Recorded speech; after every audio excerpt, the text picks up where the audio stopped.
அதிமுக முன்னாள் அமைச்சர் வைகை செல்வனுடனான சந்திப்பு அரசியல் சார்ந்தது இல்லை என்றும் இலக்கியம் சார்ந்து பேசியதாக விசிக தலைவர் திருமாவளவன் தெரிவித்துள்ளார்.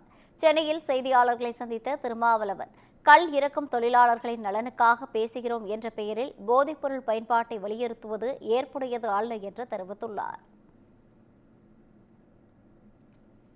கல் என்பது உணவு என்ற ஒரு வாதம் வைக்கப்படுகிறது.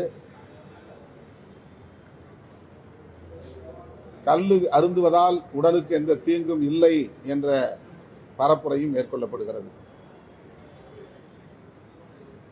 கல் என்ற சொல்லுக்கே போதை என்றுதான் பொருள்.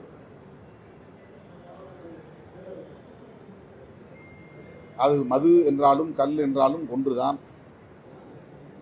போதைப் பொருட்களை உட்கொள்ளக்கூடாது என்று ஐயன் திருவள்ளுவனே கல்லுண்ணாமை என்கிற தலைப்பிலே ஒரு அதிகாரமே பாடியிருக்கிறார்.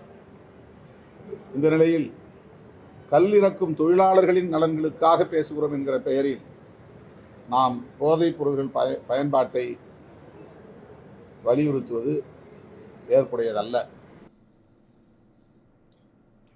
தொடர்ந்து பேசிய அவர், பாஜகவுடன் அதிமுக கூட்டணி வைத்த நிலையில் கூட்டணி ஆட்சிக்கு உடன்பட்டதாக அக்கட்சியின் பொதுச் செயலாளர் எடப்பாடி பழனிசாமி அதிகாரப்பூர்வமாக கூறவில்லை என்று தெரிவித்தார். பாஜக அதிமுக கூட்டணி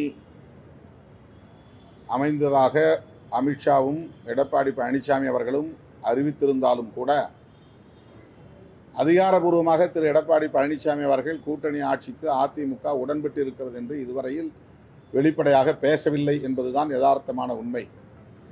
பாஜக தரப்பில் தான் மீண்டும் மீண்டும் இது சொல்லப்படுகிறதே தவிர அதிமுக தரப்பில் யாரும் சொல்லவில்லை. அதிமுக முன்னாள் அமைச்சர் வைகை செல்வனுடனான சந்திப்பு குறித்து செய்தியாளர்கள் எழுப்பிய கேள்விக்கு பதிலளித்த அவர், இந்த சந்திப்பு அரசியல் சார்ந்தது இல்லை என்றும் இலக்கியம் சார்ந்து பேசியதாக தெரிவித்துள்ளார்.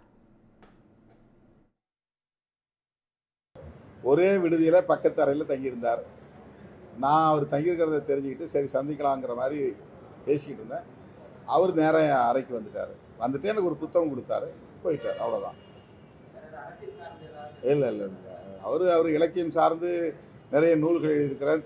திருக்குறளுக்கு பொழிப்புரை ஆங்கிலத்தில் எழுதியிருக்கிறேன், தமிழில் இருக்கிறேன். அந்த நூலெல்லாம் விரைவில் வெளியிட போகிறேன்.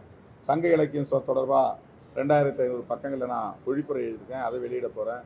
இந்த புத்தகம் உங்களுக்கு கொடுக்கணும். எனக்கு 2-3 புத்தகம் வச்சுருந்தேன், அதில் 2 புத்தகத்தை இன்னொருத்தர் கொடுத்துட்டேன். உங்களுக்கு இந்த புத்தகத்தை கொடுக்குறேன்னு சீர்காழி விடுதலை போராட்டத்தில் சீர்காழிங்கிற புத்தகத்தை எனக்கு கொடுத்தார். அவ்வளோதான்.